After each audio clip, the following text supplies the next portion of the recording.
Hi, I'm Joey Hines with Global View Investment Advisors, and I'm here with Robby Brady of the Robby Brady team from Allen Tate Realtors, and just want to talk a little bit about what's happening in the single family home market environment right now here in the Upstate, but also nationally, as well as how prepared home buyers are as they come to you, and what can they do better. So maybe we'll just start out by the current environment that we're in right now. So elaborate on kind of where we are right now. Sure. So if you watch the news much, you'll hear that home prices are down, the market's slower. And of course, we know that any kind of market is not national, right? So you've got national statistics, you've got local.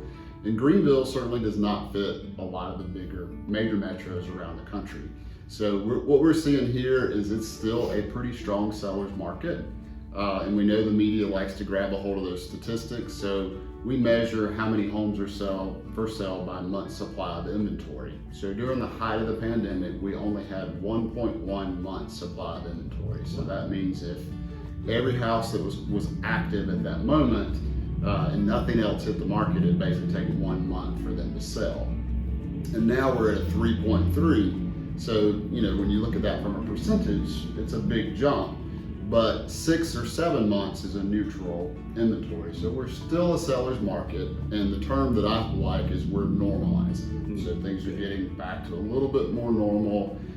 Buyers are now able to, in some cases, to do some negotiation. New builds are offering incentives. So I think if you're a buyer out there and you've thought about it, it may be a good time to revisit. And then the other thing, of course, everybody knows rates are up a bit. But I think that's where, the planning that you talked about really comes into play. So what do you see as far as folks coming to you? Are they prepared?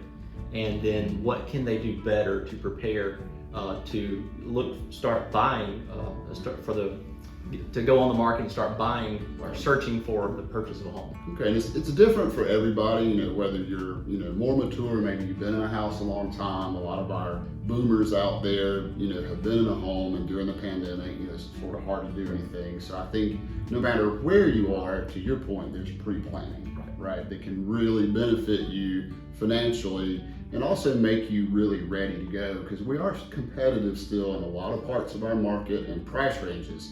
So, particularly the mature buyer, talking to your financial advisor, figuring out, do we leverage a mortgage or do we leverage our, retirement, and there's no real right or wrong. I think that's the part people get mixed up a little bit. It's just what works best for you.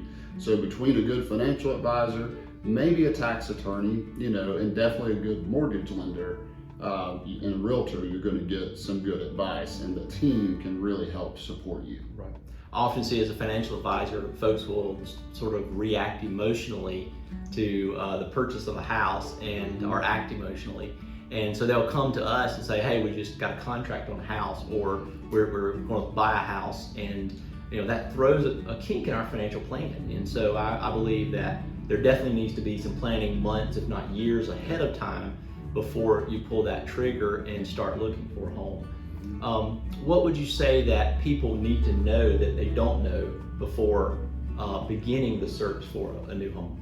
So again, depending on where you are, I think for younger people, they're surprised that you can put as little as 3 or 3.5% down. You don't have to have that 20% that like our parents and grandparents sort of had to have. And for a lot of younger buyers, I think the monthly payment is probably more important than what the interest rate is or a lot of the other factors. Not to say they're not important, but I mean, what you can afford is really what you're looking at. And then for our more mature buyers, sellers/buyers, I think for a lot of them, to your point, the pre-planning on the financial side, but also the planning on the current home. A lot of them have been in a home for 20, 30, 40, 50 years in some cases.